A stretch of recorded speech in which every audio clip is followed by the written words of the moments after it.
नमस्कार, मैं दिशांक श्रीवास्तव आप सभी का स्वागत करता हूं अपनी दिशांक से लेक्चर यूट्यूब चैनल पर। जैसा कि आपको पता है कि बहुत दिनों बाद मैं आपके सामने प्रेजेंट हुआ हूं, तो आज हम लोग है ना एक नई शुरुआत करेंगे क्लास 10th की केमिस्ट्री का जो फर्स्ट चैप्टर आपका है रासायनिक अभिक्रियाएं और समीकरण।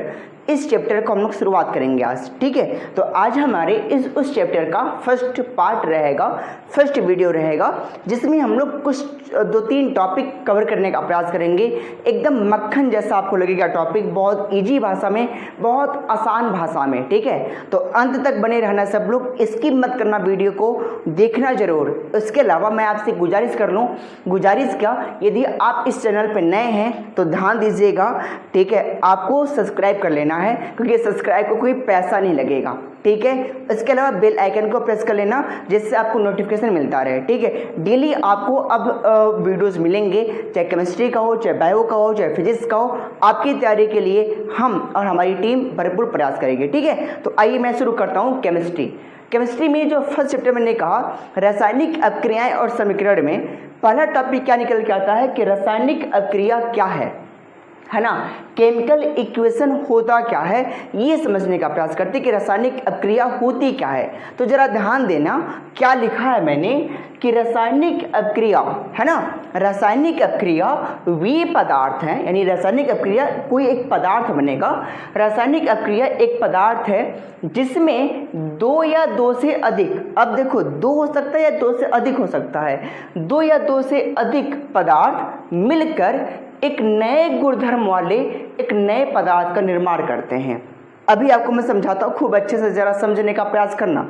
देखो आपके पास ये ध्यान देना, मेरे पास क्या है, एक कार्बन है ना, कार्बन, ये कार्बन के मॉलिक्यूल मेरे पास ये रहे है ना, और ये रहा ऑक्सीजन के मॉलिक्यूल। तो कार्बन और ऑक्सीजन, ये देखो कार्बन का एक अलग पदार्थ है ना, एक अलग एलिमेंट है, एक प्रकार का अलग आपका तत्व है, एक आपका अलग प्रकार का पदार्थ हुआ।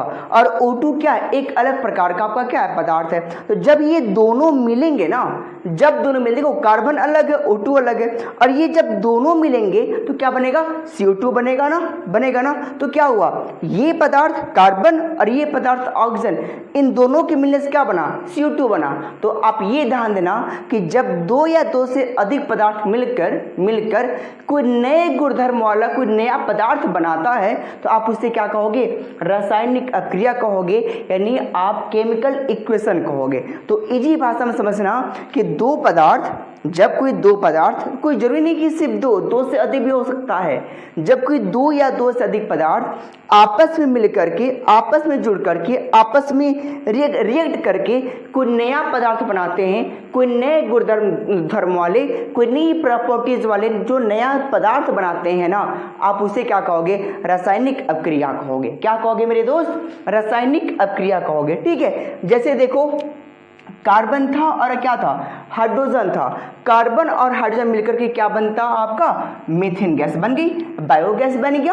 अब ये बताओ, कार्बन क्या एक अलग पदार्थ है, हाइड्रोजन क्या अलग पदार्थ है, ये दोनों मिलकर के एक नए पदार्थ बना दिए, नाम क्या हो इसका, मीथेन हो गया, बायोगैस हो गया, ठीक। तो अब आपको समझ में आ गई होगी कि रासायनिक अभिक्रिया क्या होता है, बहुत अच्छी भाषा में, ठीक है। तो मैं फिर से बोल देता हूँ कि जब कोई 2 या 2 से अधिक पदार्थ मिल करके आपस में अभिक्रिया करके, आपस में जुड़ करके कोई नया पदार्थ बनाते हैं, और ध्यान ये देना वो नए गुणधर्म वाला होगा, नई प्रॉपर्टीज लेकर के आएगा, तो ऐसे पदार्थ को हम क्या बोलते हैं, रासायनिक अभिक्रिया कहते हैं, ठीक है। आगे चलो, अब आगे ध्यान देना, ऐसी बहुत सारी इसके एग्जाम्पल्स हैं, बहुत सारे इसके उदाहरण हैं, रासायनिक अभिक्रिया के बहुत सारे एग्जाम्पल हैं। जैसे देखो मैं आपको बता देता हूँ, पहले ये देखो भोजन का पकना, ये भोजन का पकना भी क्या है, एक प्रकार का रासायनिक अभिक्रिया है ना, रासायनिक अभिक्रिया है भोजन का पकना।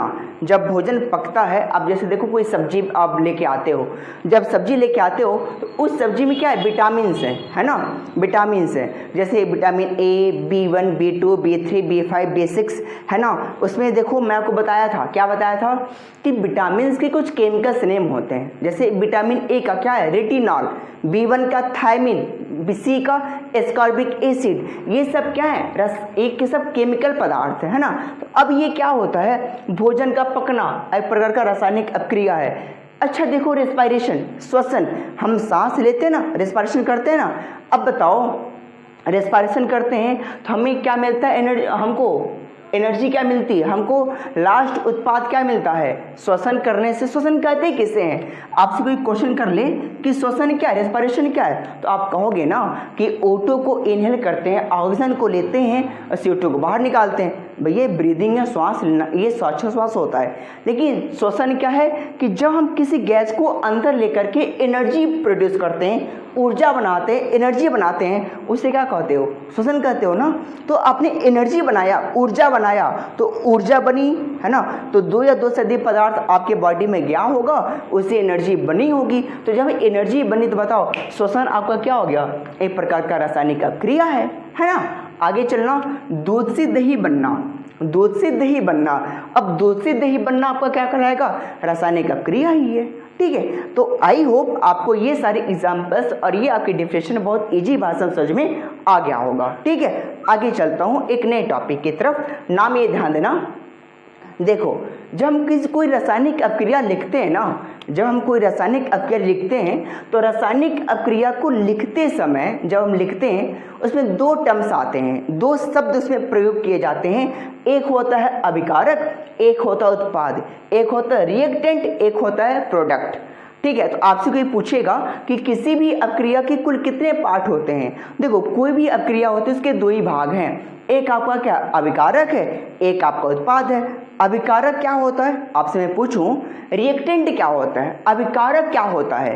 तो अभिकारक कोई एक पदार्थ है, अभिकारक वे पदार्थ होते हैं जो रासायनिक अपक्रिया में पार्टिसिपेट करते हैं, मिलते हैं। देखो मैंने क्या लिखा है, अभिकारक वैसे पदार्थ को कहते हैं, रिएक्टेंट वैसे पदार्थ को कहते हैं जो रासायनिक अपक्रिया में क्या करता है, भाग लेता है, जो क्या करता है, रासायनिक अपक्रिया में भाग लेता है। आप उसे क्या कहोगे मेरे दोस्त, रिएक्टेंट कहा जाता है, उसको हम क्या बोलते हैं, अभिकारक कहते हैं।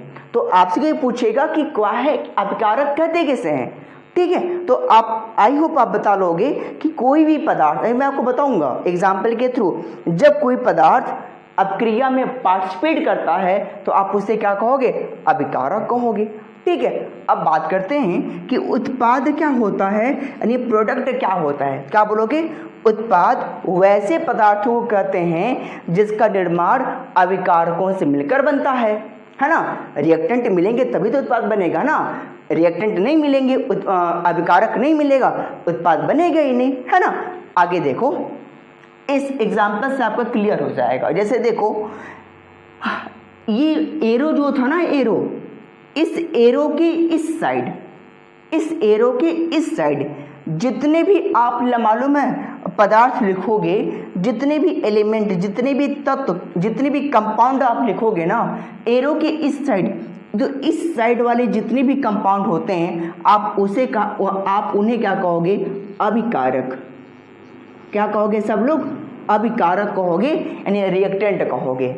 और यही रिएक्टेंट आपस में मिल करके, आपस में जुड़ करके, है ना, क्या बनाते हैं, प्रोडक्ट बनाते हैं, यानी उत्पाद बनाते हैं। तो एरो के इस साइड आप क्या बोलोगे, उत्पाद बोलोगे, और एरो के इस साइड आप क्या कहोगे, अभिकारक कहोगे। तो आप याद करना, किसी भी अपक्रिया के कुल कितने भाग होते हैं, 2 भाग होते हैं। एक का क्या नाम होता है, अभिकारक, एक का आपका क्या नाम होता है, उत्पाद। अभिकारक वे होते हैं जो रासायनिक अपक्रिया में क्या करते हैं, भाग लेते हैं। इन्होंने भाग लिया और इनके भाग लेने से, इनके मिलने से आपका क्या बन गया, उत्पाद बन गया, प्रोडक्ट बन गया, मैग्नीशियम ऑक्साइड बन गई। ठीक है, तो इस पॉइंट को आप याद करना। मेरे ख्याल से आपको मैंने 3 टॉपिक पढ़ाया आज कि रासायनिक अपक्रिया क्या होता है, रासायनिक अपक्रिया के क्या क्या एग्जाम्पल्स होते हैं, अभिकारक क्या है, उत्पाद क्या है। कल मैं आपको बहुत अच्छी बात बताऊंगा कि रासायनिक समीकरण को लिखते कैसे हैं और उनको संतुलित करने की क्या विधियां हैं, ये मैं आपको कल बताऊंगा। ठीक है, उम्मीद है कि आपको ये सारी चीज़ें समझ में आई होंगी खूब अच्छे से। यदि समझ में आई हैं तो प्लीज़ आप अपने दोस्तों के पास, अपनी जितनी भी ग्रुप्स हैं, मित्र हैं, फ्रेंड हैं, सबके पास इस वीडियो को शेयर कर देना। और यदि आप चैनल पर नए हैं ना तो सब्सक्राइब करना मत भूलना। ठीक, गुजारिश आप लोगों से, क्योंकि आपका मोटिवेशन, आपका प्रेम, आपका स्नेह ही हमारे लिए क्या है, एक नई परिभाषा को इंगित करता है। ठीक है, तब तक के लिए बाय। पढ़ते रहिए, मस्त रहिए और स्वस्थ रहिए।